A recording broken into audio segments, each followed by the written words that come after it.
The death that started everything. Ethan Cole died on a rain-soaked highway, sirens fading behind him. His last thought not himself but the woman he had spent 7 years loving unconditionally, Vanessa Hart. He had given her everything. His savings, his career sacrifices, his silence when she came home late from work. He had even agreed weeks before his death to legally adopt her son, Caleb, a child that was never his by blood, born from the affair Vanessa swore was a mistake from before we got serious. Ethan believed her. He always believed her. The accident wasn't really an accident. In his final moments, Ethan remembered the argument. Vanessa screaming that he was too soft, too easy to manipulate, and her lover Marcus laughing in the background about how Ethan would sign whatever he was told to. The brakes failed that night. Ethan always wondered why. Then darkness. Then light. Then impossibly, the smell of instant coffee and the sound of his own alarm clock. Ethan opened his eyes. Same apartment. Same date on his phone. 3 years in the past. The exact morning Vanessa was about to ask him, for the first time, to adopt Caleb. He was alive. He was young again. And this time, he remembered everything. Every lie. Every betrayal. Every calculated smile Vanessa had ever given him. His hands trembled as he sat up, not from fear, but from something colder and clearer. Certainty. He would not make the same mistake twice. Downstairs, Vanessa was already in the kitchen, humming, stirring sugar into her coffee like nothing in the world could touch her. She looked exactly as she had that morning. Soft eyes, gentle voice, the mask she wore so well. "Morning, baby," she said, kissing his cheek. "I want to talk to you about something important today." Ethan already knew what it was. In his first life, he had said yes without hesitation. This time, he simply asked, "What is it?" Vanessa's smile widened, rehearsed and warm. "Caleb's father isn't in the picture anymore. I was thinking, maybe it's time you two became official. Officially his dad. On paper." The old Ethan would have felt honored. The new Ethan felt only the echo of a highway, rain, and Marcus's laughter. He set down his coffee cup slowly. "I need to think about it." Vanessa blinked, caught off guard for the first time in years. "Think about it? Ethan, we've talked about this." "I said I'll think about it," he repeated, his voice calm, controlled, unfamiliar even to himself. For a moment, something flickered behind Vanessa's eyes. Not sadness, but calculation, like a woman recalculating a plan that had always gone exactly her way. Ethan noticed it. In his first life, he never had. He excused himself, grabbed his jacket, and walked out the door into a morning he had already lived once before. Except this time, he wasn't walking into her trap. He was walking into his own second chance, armed with the one thing she never expected him to have. The truth. Behind him, Vanessa stood frozen in the kitchen, her coffee going cold, a single word repeating in her mind like a warning bell. Think about it? He had never said those words before. 3 days passed, and Ethan said nothing more about the adoption. He went to work, came home, ate dinner, and treated Vanessa with the same quiet warmth as always. Except now, every gesture was performance, a mask worn over a mind working furiously behind the scenes. He used those 3 days differently than his past self ever had. He remembered the exact stock his old company would go public within 6 months. He remembered the property prices before the district redevelopment announcement. He remembered which friend of Vanessa's would later reveal at his own funeral that she'd known about the affair for over a year and said nothing. He opened a separate bank account. Small deposits, quiet, careful. Vanessa didn't notice. She never checked his finances closely. She never needed to, because in his first life, he gave her access to everything. On the 4th night, she brought up the adoption again, this time with tears pooling in her eyes. "Ethan, I don't understand why you're hesitating. Caleb loves you. He calls you dad when you're not even in the room." Ethan felt nothing, not because he hated the child. Caleb was innocent, a pawn in a game he never asked to play, but because Ethan finally understood that Vanessa's tears were a tool, sharpened and used exactly when needed. "I met someone at Caleb's daycare pickup today," Vanessa continued, voice trembling. "A single mom. She said even she thinks it's amazing how devoted you are. Doesn't that mean something? Doesn't that tell you this is meant to happen?" Ethan almost laughed. In his first life, this exact conversation, word for word, had convinced him to sign the adoption papers within the week. Now, hearing it again, he recognized the structure: flattery, manufactured social proof, a gentle guilt trip, and finally, an emotional ultimatum disguised as tenderness. "I'm not signing anything yet," he said simply. Vanessa's mask slipped, just slightly, just for a second. "Yet? Ethan, what's changed? You were so sure about this before." "Before was before," he said. "I want to be certain. For Caleb's sake, too." It was a lie wrapped in truth, and it worked exactly as intended. Vanessa softened, believing she simply needed more patience, more performance, more time. But that night, after she fell asleep, Ethan lay awake staring at the ceiling, replaying the highway, the rain, the sound of Marcus's laugh through the phone speaker. Vanessa had forgotten to mute. He remembered the exact date that call had happened and realized with a cold jolt that it hadn't happened yet. He had time. Not much, but enough. Enough to gather proof. Enough to protect what money he could. Enough to make sure that when Vanessa's carefully built world came apart, she would have absolutely nothing left to blame but her own hands. For the first time since waking up in his old bed, Ethan smiled, not out of happiness, but out of purpose. The countdown had begun, and this time he was the one holding the clock. Ethan didn't need long to find him. In his first life, Marcus Reyes had been a name Vanessa mentioned only once, in passing, as an old co-worker. Now, armed with memory instead of guesswork, Ethan knew exactly where Marcus worked, which Jimmy frequented, and more importantly, which coffee shop Vanessa visited every Thursday afternoon under the excuse of girls' brunch. He followed her once. Only once. He didn't need more. Vanessa sat across from Marcus at a corner table, her hand resting briefly on his over the table before pulling away, laughing at something he said. It wasn't dramatic. It wasn't a scene from a movie. It was quiet, practiced, comfortable, the body language of two people who had done this many times before. Ethan didn't confront them. Not yet. He simply took a photo from across the street, dated it, saved it, and walked away with something he never had in his first life. Evidence, gathered on his own terms, before betrayal could destroy him from the inside. That evening, Vanessa came home in a good mood, kissing him on the cheek, asking about his day as if nothing had happened. Ethan matched her energy perfectly. He asked about her brunch. She said it was just the usual girls. He nodded, smiled, and said nothing. Over the following weeks, Ethan began quietly restructuring his life. He transferred his most valuable possessions, a small inheritance from his late father, into an account Vanessa didn't know existed. He began mentoring under a former manager who, in his first life, had offered him a partnership opportunity Ethan had turned down because Vanessa insisted their finances needed stability, not risk. This time, Ethan said yes. He didn't tell Vanessa. He didn't need her permission anymore, though she didn't know that yet. Meanwhile, the adoption conversation continued to resurface, softer each time, more emotional, more strategic. Vanessa began inviting Caleb along on more outings with Ethan, letting the boy call him dad in public, creating a social reality that would make refusal look cruel rather than cautious. Ethan played along carefully, showing warmth toward Caleb, genuine warmth, because a child deserved that much, while never once bringing up the adoption papers himself. One night, Vanessa finally asked directly. Her voice edged with impatience she tried to hide. "Ethan, it's been almost 2 months. Are we doing this or not?" Ethan looked at her for a long moment, remembering the highway, remembering Marcus's laugh, remembering a version of himself who had said yes to everything and ended up dead in the rain because he was too convenient to keep around once his usefulness ran out. "Give me until the end of the month," he said. "I want to handle it properly. Legally, financially, all of it. I want to do this right." Vanessa exhaled, relieved, believing she had won. Okay, end of the month. She had no idea that handling it properly meant something entirely different in Ethan's mind, and that the countdown she thought was working in her favor was actually counting down to her own undoing. In his first life, Ethan never met Diane Foster. This time, he sought her out deliberately.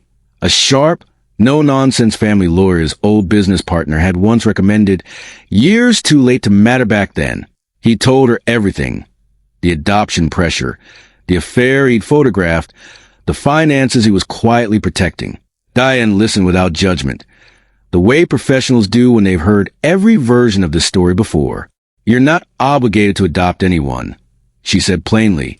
And if she's been unfaithful throughout the relationship, that changes quite a lot about how you should be protecting yourself, legally and financially, before you sign anything permanent. Ethan nodded. I need documentation, paper trails, anything that proves what's really going on, in case this gets ugly. It usually does, Diane said, unbothered. People like her don't handle rejection well, especially when they've already planned their next 5 years around your compliance. Ethan left her office with a folder of instructions and a strange, unfamiliar feeling settling into his chest. Control. For the first time in 2 lifetimes, he wasn't reacting to Vanessa's moves. He was setting his own board. That weekend, Vanessa invited her parents over for dinner, a calculated move Ethan recognized instantly. In his first life, this was a dinner where her father had pulled him aside and said, "Son, family isn't about blood, it's about choice. I hope you'll choose to be Caleb's father the way Vanessa's mother chose me." It had worked on him once. It didn't work twice. He listened politely, nodded at the right moments, and gave nothing away. Vanessa watched him carefully throughout dinner, her smile a little too fixed, her eyes flicking toward him every time Caleb said something affectionate. After her parents left, Vanessa turned to him, quieter now. "You didn't say much tonight." "I was listening," Ethan said. "To what?" "Everyone talking about a decision that's supposed to be mine," he said simply. Vanessa's expression shifted. Surprise, then something sharper beneath it. "Ethan, what is going on with you lately? You've been different." He met her eyes steadily. "Maybe I finally understand what I actually want, instead of what everyone keeps telling me I should want." It wasn't an accusation. It wasn't a confession. But it landed like both, and Vanessa's carefully constructed calm cracked just slightly at the edges. Not enough to expose her, but enough for Ethan to see the fear underneath. The first flicker of a woman realizing her plan was no longer moving in a straight line. That night, lying beside her, Ethan finally allowed himself a private thought.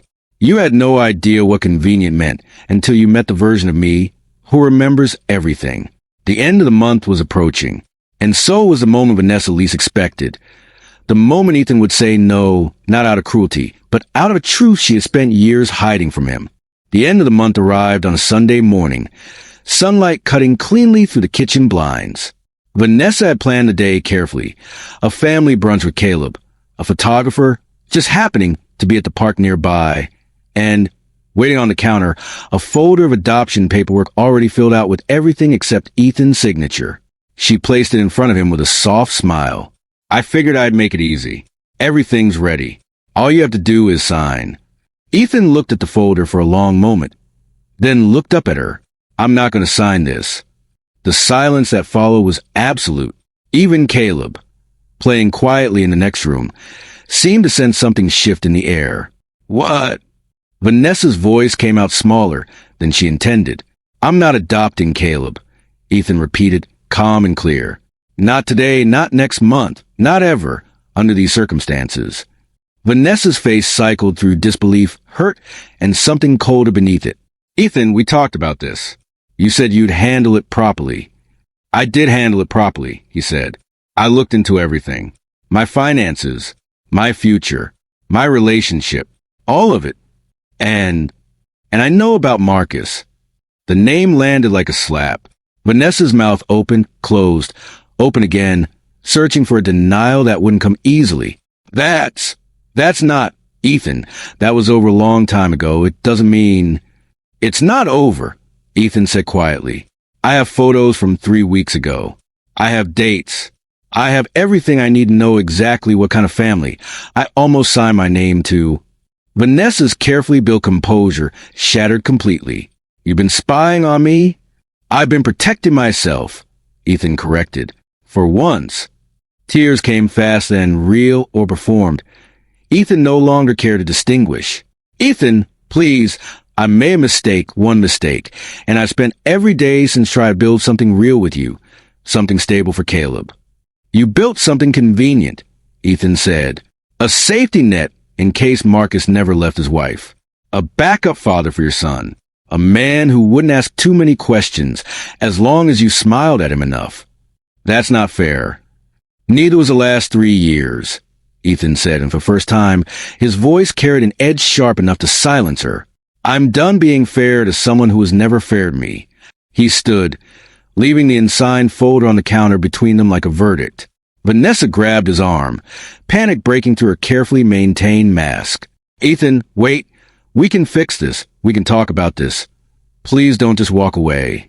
He gently pulled his arm free. I'm not walking away in anger, Vanessa. I'm walking away in clarity. There's a difference, and you'll understand eventually. He left the apartment that morning without raising his voice once, without slamming a single door, and somehow that composed, quiet exit frightened Vanessa far more than any argument ever could have.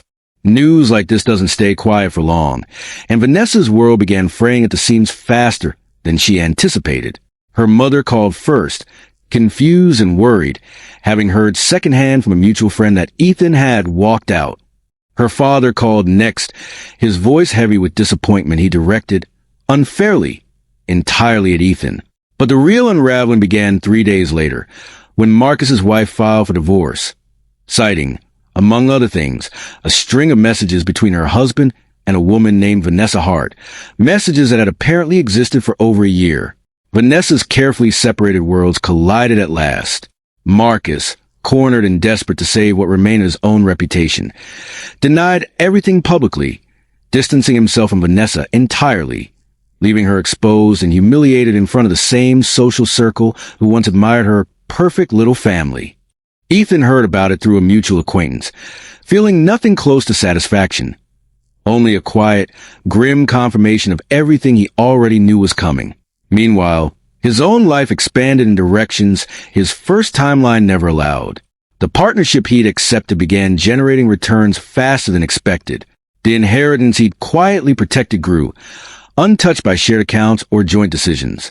He moved into a modest apartment across town, simple but entirely his own, filled with a kind of peace he hadn't felt in either lifetime. Vanessa reached out repeatedly. Texts at first, apologetic and pleading, then longer messages explaining her side, then, eventually, silence when none of it received a response. 2 weeks after he left, she showed up at his workplace unannounced, Caleb's hand in hers, her eyes red-rimmed and desperate. Ethan, please, just 5 minutes. That's all I'm asking. He stepped outside to speak with her privately, sparing her and himself, a scene in front of his colleagues. What do you want, Vanessa? I want you to understand I never meant to hurt you, she said, voice breaking. Marcus was a mistake. The adoption was real. My feelings for you were real. I believe some of that, Ethan said honestly, but it doesn't change what happened. It doesn't undo the plan you had for me before you had a plan for yourself. So that's it? 3 years gone just like that. 3 years taught me something, Ethan said. It just took me a while to understand the lesson. Caleb tugged at Vanessa's sleeve, confused by the tension he was too young to fully understand, and something in Ethan's chest ached at the sight. Not guilt, but sadness for a child caught in consequences that were never his to create. Take care of him, Ethan said quietly, nodding toward Caleb. He deserves better than being used as a bargaining chip. He walked back inside, leaving Vanessa standing on the sidewalk, the folder of unsigned adoption papers still somewhere in her bag, now nothing more than a symbol of a plan that had completely collapsed. By the time autumn arrived, Vanessa's situation had deteriorated far beyond anything she'd anticipated. Her friends, once charmed by her effortless confidence, began distancing themselves as rumors of the affair spread through their shared circles. Her parents, humiliated by the public fallout, grew colder with each visit, their disappointment now a permanent fixture in every conversation. Financially, things grew tighter too. Without Ethan's steady income supplementing her own, and without Marcus, who had vanished from her life entirely after his own divorce proceedings began, Vanessa found herself recalculating a future she once assumed was guaranteed. She saw Ethan again by accident. At a mutual friend's engagement party, neither of them expected the other to attend. He looked different. Not dramatically, but unmistakably. More grounded, dressed with quiet confidence, speaking easily with people who clearly respected him. Someone mentioned, within Vanessa's earshot, that Ethan had recently become a partner at a rapidly growing firm. She approached him near the drink table, her composure a thin veneer over rising panic. "You look good," she said. "Business is going well?" "It is," Ethan said simply, offering no further details. "I heard about the partnership. That's really impressive. Ethan, I always knew you had it in you." "You knew," he said, "and you also knew stability meant staying small enough to control. Funny how that changed the moment I stopped listening to you." Vanessa flinched, glancing around to make sure no one overheard. "I didn't come here to fight." "I'm not fighting," Ethan said. "I'm just done pretending the last 3 years were something other than what they were." Desperation crept into her voice, quieter now. "Ethan, I've been struggling. Caleb asks about you sometimes. I know I don't deserve a second chance, but—" "You're right," Ethan interrupted gently. "You don't." The words weren't cruel, just final, spoken with the calm certainty of a man who had already lived a version of the story where he said yes to everything and had no intention of repeating it. Vanessa's eyes filled with tears she couldn't blink away fast enough. "So, there's really nothing left? After everything?" "There's plenty left," Ethan said. "Just none of it belongs to us anymore." He excused himself and rejoined the party, leaving Vanessa standing alone by the drink table, watching the version of the man she once controlled effortlessly now existing entirely outside her reach, thriving, unshaken, and permanently unavailable. For the first time, the full weight of what she'd lost settled over her, not as a possibility, but as an undeniable, irreversible fact. 6 months later, Ethan sat in his own office, small, but entirely earned, reviewing quarterly reports of the partnership that had reshaped his entire trajectory. His phone buzzed occasionally with messages from Vanessa. Fewer now, shorter. The desperation of earlier months faded into a kind of resigned silence. He didn't hate her. Hatred required energy he no longer wished to spend. What he felt instead was something quieter. Closure, earned through choices rather than chance. Word eventually reached him, through the same mutual circles that once connected their lives, that Vanessa had moved with Caleb to a smaller apartment across the city, her parents providing occasional financial support that came wrapped in constant reminders of her mistakes.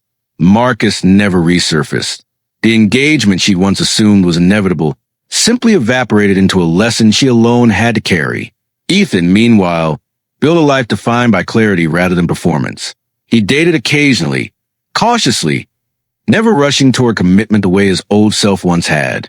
He mentored young professionals at his firm, recognizing in some of them the same quiet desperation to please that had once made him so easy to manipulate. One afternoon, Diane Foster, the lawyer who had helped him navigate the early days of a second chance, ran into him at a coffee shop. "You seem different than when we first met," she observed. "I am," Ethan said simply. "Any regrets?" He considered the question seriously, thinking back to the highway, the rain, the version of himself who died believing loyalty alone was enough to secure love. "Only one," he said, "that it took me dying once to learn how to actually live." Diane smiled knowingly and didn't press further. That evening, walking home through streets that felt entirely his own, Ethan allowed himself a rare moment of reflection. He hadn't sought revenge. Not really. He'd simply refused to repeat a mistake that once cost him everything. Vanessa's unraveling wasn't something he engineered. It was a natural consequence of a life built on convenience, finally meeting a man who was no longer convenient. Caleb, he hoped, would grow up untouched by the worst of it, protected by distance rather than damaged by proximity to a story that was never truly his. As for Ethan, he no longer needed the second chance to prove anything to Vanessa or to the version of himself who once said yes to everything. He had already proven it to the only person who mattered, himself. The end.